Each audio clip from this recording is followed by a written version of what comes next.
Indo British advanced pain clinic నొప్పి మాయం surgery దూరం ఫర్ అపాయింట్మెంట్స్ 9155515563.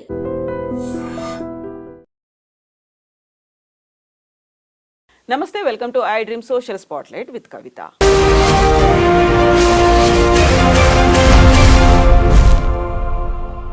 తెలంగాణలో కులగణన మొదలైపోయింది. కులగణన ఒక ఎక్స్రే లాంటిది. సమాజంలో ఉన్నటువంటి రుగ్మతల్ని అది హైలైట్ చేసి చూపిస్తుంది అనేది రాహుల్ గాంధీ చెప్పినటువంటి వ్యాఖ్యలు. అయితే కులగణన అనగానే ఎందుకని బోల్డ్ అని అభ్యంతరాలు, అనుమానాలు వ్యక్తమవుతున్నాయి. నిజంగా కులగణన ఎందుకోసం ఉపయోగపడుతుంది? మనతో పాటుగా ఉన్నారు పొలిటికల్ అనలిస్ట్ ప్రకాష్ గారు. నమస్కారం అండి. సో కులగణనకి సంబంధించి ఎందుకని ఇన్ని అభ్యంతరాలు వస్తున్నాయి, అనుమానాలు ఎందుకున్నాయి? అంటే రకరకాల కోణాల నుంచి వస్తున్నాయి. ఇదొక మంచి ప్రయత్నం అమ్మ కులగణన అనేది. ఇది చేయడం వల్ల సమాజంలో అట్టడుగు వర్గాల వాళ్ళ జీవన స్థితి అనేది బయటకు వస్తుంది. నేను ఇవాళ పొద్దున్నే ఆ ఫామ్ ఫిల్అప్ చేసేటప్పుడు నన్ను క్వశ్చన్స్ అడిగారు. ఇంటికి వచ్చారు అని చెప్పాను నేను. అందులో అంటే కొంతమందికి ఇది ఎందుకు అని అనిపిస్తుంది. మీకేమైనా అప్పులు ఉన్నాయా అని అడిగారు. ఉన్నాయి అని అన్నాను. నేషనల్ బ్యాంకా, ప్రైవేట్ బ్యాంకా? Private bank. దేనికోసం తీసుకున్నారు? ఇల్లు కొనడానికి తీసుకున్నాను. ఇప్పుడు ఇంకా కడుతున్నారా? సుమారుగా ఎంత ఉంటుందని కూడా అడిగారు. ఎంత ఉంటుందో చెప్పాను. 71 లక్షలు ఐజ్ ఆన్ టుడే ఉందని చెప్పాను. చెప్పిన తర్వాత ఇంట్లో ఫ్రిడ్జు ఇవన్నీ ఉన్నాయా, టీవీలు అన్నీ ఉన్నాయా అని అడిగారు. వాళ్ళకి కనబడుతున్నాయి, అన్నీ ఉన్నాయని చెప్పాను. తర్వాత మీరు బైకా కారా అన్నారు. కార్ అని చెప్పాను. తర్వాత మీకు వ్యవసాయం ఉందా? ఉంది. కౌలుకి ఇస్తారా, సొంతమా? ఎన్ని ఎకరాలు ఉంది? మీ వైఫ్ పేరు మీద ఎన్ని ఎకరాలు ఉంది? వైఫ్ ఏం చేస్తారు? అదే మాది బీసీ సామాజిక వర్గం. ఏం కులము? 300 కాపు. నాకు తెలిసి దీనివల్ల ఒక సామాజిక స్థితి ఏంది అనేది ఆ కులంలో ఉన్న వాళ్ళల్లో ఏంటి అనేది ప్రభుత్వానికి ఒక సమాచారం అయితే వస్తుంది. ఒకటి జనాభా తెలుస్తుంది. బీసీలు ఎంతమంది ఉన్నారు అక్యురేట్గా వస్తుంది. మా అమ్మాయి ఉంది, మీకు ఎంతమంది పిల్లలు? ఒకతే. ఎక్కడ ఉంటారు? వేరే దగ్గర ఉంది. ఒకవేళ అమెరికాలో ఉంటారా, స్టేట్స్లో ఉంటారా? లేదు, ఇక్కడే ఉంటారు. అయితే వాళ్ళ ఇంటికి పోయినప్పుడు అక్కడ వారిది రాసుకుంటారు, అంటే ఓవర్లాప్ కాకుండా. సో ప్రతిదీ కూడా వాళ్ళు ఎన్యూమరేట్ చేస్తున్నారు. దీన్ని అపోజ్ చేయడంలో అర్థం లేదు. కాకపోతే చిత్తశుద్ధిని శంకిస్తున్నారు కొందరు. అంటే ఇట్లే కాలం గడుపుతారా అంటే, ఇది వాళ్ళకి ఇచ్చిన క్వశ్చన్ ప్రకారము రోజుకొక హార్డ్లీ ఒక 10 ఇంట్లో పోగలుగుతారు వాళ్ళు. అంతకంటే ఎక్కువ పోలేరు. అన్ని క్వశ్చన్స్ ఉన్నాయి, ఉండాలి కూడా. నేను అనేది ఏంటంటే, ఇంకా వాళ్ళు అడిగినప్పుడు నేను కొన్ని అడ్వైజెస్ ఇవ్వాల్సింది ఇద్దామనేసరికి వాళ్ళు ఆ ఫామ్స్ ప్రింట్ చేసేసారు. కానీ ఇప్పుడు ఇచ్చిన క్వశ్చన్స్ అన్నీ కూడా అవసరమైనవి నేను భావిస్తున్నాను. ఆర్థిక, సామాజిక, రాజకీయ అన్ని సాంస్కృతిక కోణం కూడా అందులో ఉంటుంది. దానివల్ల క్యాలిక్యులేషన్స్ అయితే అన్ని కరెక్ట్ స్టాటిస్టిక్స్ అయితే వస్తాయి.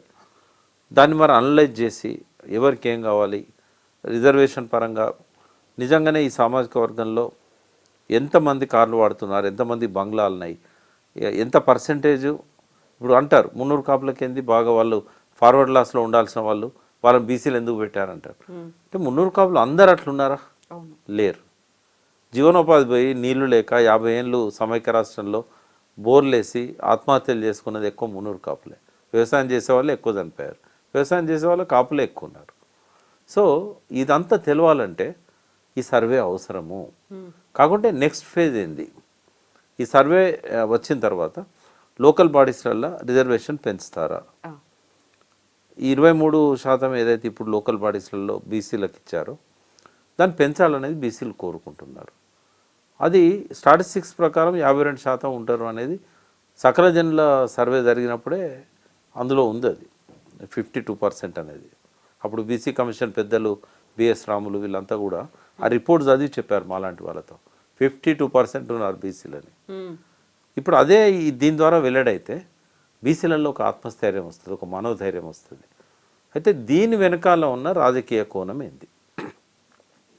రాహుల్ గాంధీ ఇచ్చిన డైరెక్షన్ కానీ, రేవంత్ రెడ్డి తీసుకున్న డైరెక్షన్ కానీ, వాళ్ళ కమ్యూనిటీ ఫీలింగ్ తీసుకొచ్చి కేసీఆర్ను కొట్టగలిగారు. ఎవ్వరికి మింగుడు పడకుండా ఈ ఎలక్షన్స్లో ప్లే చేసింది మొత్తం క్యాస్ట్. అదొక డామినేటింగ్ క్యాస్ట్ తెలంగాణలో. ఆ క్యాస్ట్ను పోలరైజ్ చేయడంలో రేవంత్ రెడ్డి సక్సెస్ అయ్యాడు. ఆయన ఎఫర్ట్ ఒక 6-7 సంవత్సరాల నుంచి పెట్టాడు. ఆయన జైల్లో కూర్చొని ఆలోచించింది కూడా అదే. ఈ తెలంగాణ మనది, మనం ఎంత పర్సెంటేజ్ ఉన్నాం అనేది ముఖ్యం కాదు. ప్రతి ఊర్లో ఓకల్ సెక్షన్లో మనం, డబ్బున్నోళ్ళం మనం, అన్ని పార్టీలుగా మనం స్కాటర్ అయిపోయి ఈ 0.4 ఉన్న కమ్యూనిటీకి మనం అప్పచెప్పాం పాలన. ఓపెన్గా కూడా ఎన్నోసార్లు మాట్లాడారు. ఉత్తమ్ కుమార్ రెడ్డి కూడా అన్నాడు. అయితే ఇటువంటి పరిస్థితి నుంచి ఆ క్యాస్ట్ పోలరైజేషన్ తీసుకొచ్చి అధికారంలోకి రావడానికి అది ప్రధాన కారణం కూడా అని చెప్పొచ్చు. అంత చెడ్డ పనులేం కేసీఆర్ ప్రభుత్వం చేయలేదు, ప్రజలకు సంబంధించిన చాలా చేశారు. బట్ ఈ సామాజిక ఏకీకరణ అనేది ఏదైతే జరిగిందో అది టాప్ 5 రీజన్స్లో మనం ఒకటిగా పెట్టవచ్చు. కేసీఆర్ పడిపోయింది ఎందుకు, ఇన్ని మంచి పనులు చేసి దేశమంతా కూడా కేసీఆర్ దిక్కు చూసింది. ఒక మంచి సీఎం అక్కడ ఉన్నాడు మీకు అని. ఎప్పుడైనా ఢిల్లీ పోయినా ఎక్కడ పోయినా ఎక్కడి నుంచి వస్తున్నారు తెలంగాణ అంటే ఓ KCR is a good chief minister కదా, నీళ్ళు ఇస్తున్నాడు, అన్నీ చేస్తున్నాడు, రైతులను చూస్తున్నాడు. అటువంటి వ్యక్తి ఓడిపోవడానికి ప్రధానమైన కారణాలలో ఈ పోలరైజేషన్. అయితే ఎప్పటికీ ఒకటే నడుస్తుందా? కాబట్టి నెక్స్ట్ టార్గెట్ కాంగ్రెస్ పార్టీది ఏంటంటే బీసీ పోలరైజేషన్. తీర్మార్ మల్లన్న ఇలా ముందుండి నడిపిస్తున్నా కూడా, ఆయన వ్యక్తిగతంగా ఆయన యొక్క ఎజెండా ఉన్నా కూడా రేవంత్ రెడ్డి గవర్నమెంట్ దాన్ని హైజాక్ చేసి ఆ బీసీ ఇష్యూను కాంగ్రెస్ పార్టీ ఎజెండాలోకి తీసుకొస్తున్నారు. వాస్తవంగా ఏంటంటే బీజేపీ తీసుకొచ్చింది ఫస్ట్. బీజేపీ గెలిస్తే మేము బీసీని ముఖ్యమంత్రి చేస్తామని అన్నారు. అన్నట్టే ఈటల రాజేందర్ను దాని క్యాంపెయిన్ కమిటీ చైర్మన్ ఇవన్నీ చేశారు. బండి సంజయ్ని అంతకుముందు అధ్యక్షునిగా పెట్టారు. ఒక నమ్మకాన్ని క్రియేట్ చేయగలిగింది బీజేపీ. బట్ ఎలక్షన్ కంటే ముందు బండి సంజయ్ని తప్పేయడం వల్ల ఇక నమ్మకుంటాయి. రాజేందర్ పరిస్థితి కూడా గంతే అవుతుంది. వీళ్ళు నిజంగానే అట్లా చేయదలుచుకుంటే బండి సంజయ్నే కంటిన్యూ చేసి ఉంటే, ఆయననే ముఖ్యమంత్రిగా ప్రకటించి ఉన్నా కూడా జనంలో ఆ పోలరైజేషన్ వచ్చింది. పర్టికులర్ కాపు సమాజంలో ఎక్కడికి పోయినా కాపులు ఏ పార్టీలో ఉన్నా కూడా బండి సంజయ్ని ఎత్తుకెత్తుకున్నారు. ఆయన పోయిన ప్రతి పాదయాత్ర సక్సెస్ అయింది అని అంటే బీజేపీది కాదు. బీజేపీ అక్కడ కార్యకర్త లేని కాడ కూడా బండి సంజయ్ పాదయాత్ర సక్సెస్ అయిందంటే బీసీలు ప్రధానంగా కాపులు, మున్నూరు కాపులు. అటువంటి స్థితిలో ఆయన వెనుక తప్పేయడం వల్ల బీజేపీ మీద నమ్మకం పోయింది బీసీలకు. చాలామంది బీసీ నాయకులు ఆ పార్టీ నుంచి బయటకు వచ్చేసారు.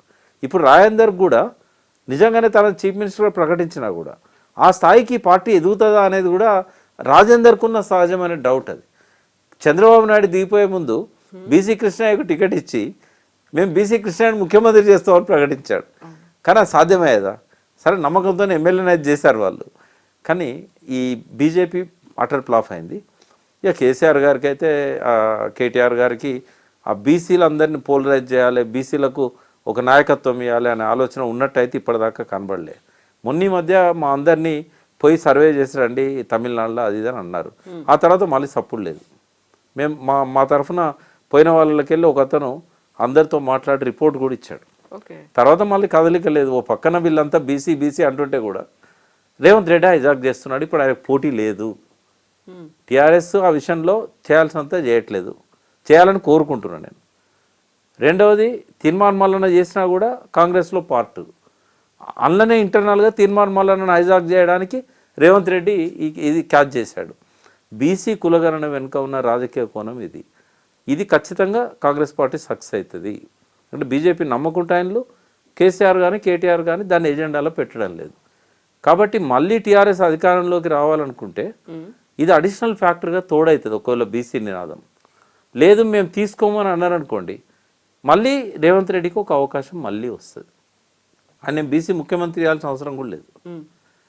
ఆ బీసీల సర్వే చేయించి వాళ్ళ స్థితిగతి ఎట్లుందో తెలుసుకొని ప్రజలకు చెప్పి కొన్ని సంక్షేమ పథకాలు బీసీల కోసం పెట్టగలిగితే, కొన్ని మాడిఫై చేయగలిగితే, బీసీలకు టికెట్లు ఇచ్చేటప్పుడు పెద్దపీట వేస్తే 153 వస్తున్నాయి. నెక్స్ట్ ఇవి 34 సీట్లు పెరుగుతున్నాయి కదా, డీలిమిటేషన్ అయిపోతే 153లో ఖచ్చితంగా ఆయనే ఒక 50 వరకు బీసీలకు కనుక ఇవ్వగలిగింది అనుకోండి, మళ్ళీ ఒకసారి కాంగ్రెస్ వైపు టర్న్ అవుతారు.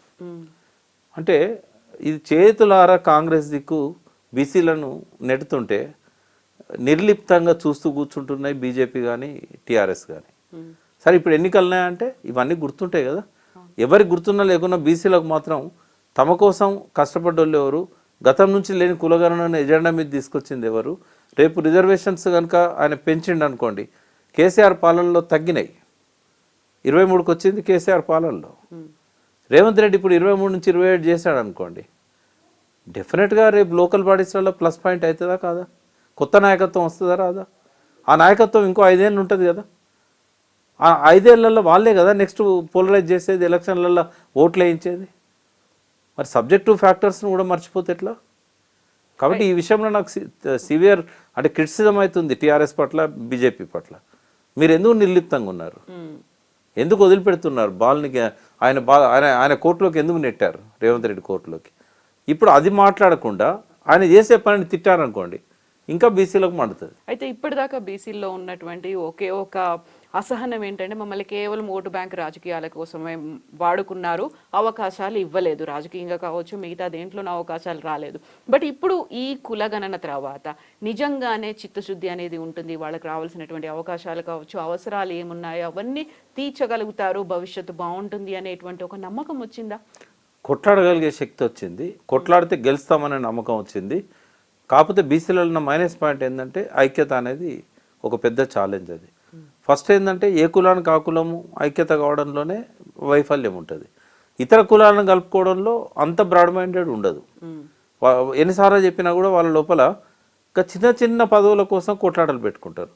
ఒక అధ్యక్షుడు ఉంటాడు, లాస్ట్ 30 ఏళ్ళ నుంచి ఆయనే అధ్యక్షుడు ఉంటాడు ఆ కులంకి. ఇక ఆయనే చెలాయిస్తూ ఉంటాడు, పెద్ద మనిషి పంచాయతీ చెప్పడానికి, పెళ్లిలో పోవడానికి. ఆ చిన్న చిన్న ఫాల్స్ ప్రెస్టేజ్ కోసము కులాన్ని బలి చేస్తున్నారు. ఇది ఈ కులం ఆ కులం అనేది లేదు, అన్ని కులాల్లో గదే ఉంది. పేపర్లో స్టేట్మెంట్ చూసుకోవాలి, సెల్ఫీలు దిగాలి, ఫేస్బుక్లో పెట్టుకోవాలి, తను గొప్ప నాయకుడు అనుకోవాలి. మళ్ళీ ఎలక్షన్ వచ్చినప్పుడు ఇంకొంత నామినేషన్ వేయకుండా కట్టడి చేయాలి, మళ్ళీ తనే ప్రకటించుకోవాలి. ఒకవేళ రాష్ట్రంలో అధ్యక్షుడు ఉండే అవకాశం లేకపోతే ఆల్ ఇండియా అని ప్రకటించుకుంటాడు. అంటే ఇటువంటి సంస్కారం వీళ్ళ లోపల ఉంటే ఇంకెన్నడూ బీసీలు పోలరైజ్ అవుతారు? ఈ ఐక్యత అనైక్యత ఏదైతే వచ్చిందో అనైక్యత పోవాలి. యంగ్స్టర్సే ఇవాళ కులాలను లీడ్ చేయాలి. అట్లా కనుక ఎజెండాల అసలు 50-60 ఏళ్ళు కూడా ఎవడు కూడా నాయకత్వ బాధ్యతల్లో ఉండొద్దని యంగ్ జనరేషన్ కనుక తీసుకుంటే బీసీలలో పోలరైజేషన్ వస్తుంది. అయితే ఇక్కడ ప్రైవేట్ వ్యక్తులతో ఎన్యూమరేటర్లుగా వాళ్ళు వస్తున్నారు, అన్ని వివరాలు అడుగుతున్నారు, ఆధార్ ఇవ్వడానికి వ్యతిరేకిస్తున్నారు, లేదు ఎవరెవరో వస్తున్నారని చెప్పి వాళ్ళ మీద కుక్కల్ని వదలడం కావచ్చు, మేము ఎందుకు ఇవ్వాలని గొడవలు పెట్టుకుంటున్నారు. ఇలాంటి ఇన్సిడెంట్స్ అన్నీ కనిపిస్తున్నాయి కదా. వాళ్ళకి ఒక నమ్మకం అనేది లేదా, నిజంగా మేము అన్ని డీటెయిల్స్ ఇస్తే మా డేటా అంతా మిస్యూజ్ అవుతుందేమో, ఇలాంటి డౌట్ అనేది ఎందుకు వస్తుంది? ఇవాళ వాళ్ళు వచ్చినప్పుడు మన మున్సిపల్లో పనిచేసే ఒక కంప్యూటర్ ఎంప్లాయీ మా ఇంటికి వచ్చింది. ఆ టైంకి మా మిస్సెస్ కరీంనగర్లో ఉన్నది. ఆధార్ కార్డు నెంబర్ చెప్పు, నీ దగ్గర ఉంది కార్డు అంటే ఎందుకు చెప్పాలి?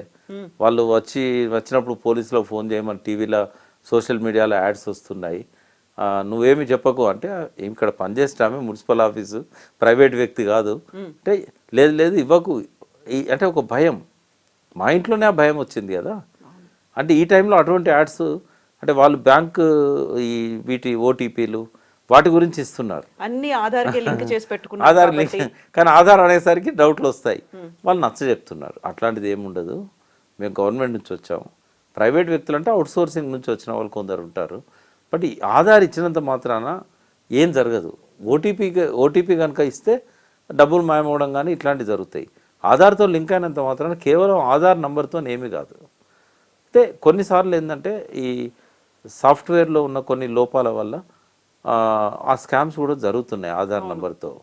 ఇప్పుడు నాకు ఎన్నోసార్లు ఫోన్ వస్తుంది, మీ పేరు మీద ఒక పార్సల్ డెలివరీ చేయడానికి వచ్చారు, మీరు అది రిఫ్యూజ్ చేశారు, మీరు ఫలానా పోలీస్ స్టేషన్ ఫోన్ చేయండి అని చెప్తారు.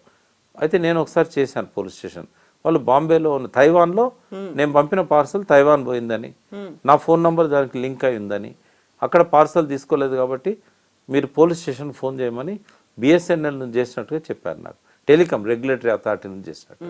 నేను పోలీస్ స్టేషన్ ఫోన్ చేశాను. చేస్తే వాడు డైరెక్ట్ ఏమడుగుతాడంటే, మీకు సంబంధించిన బ్యాంక్ డీటెయిల్స్ అన్నీ ఇవ్వండి.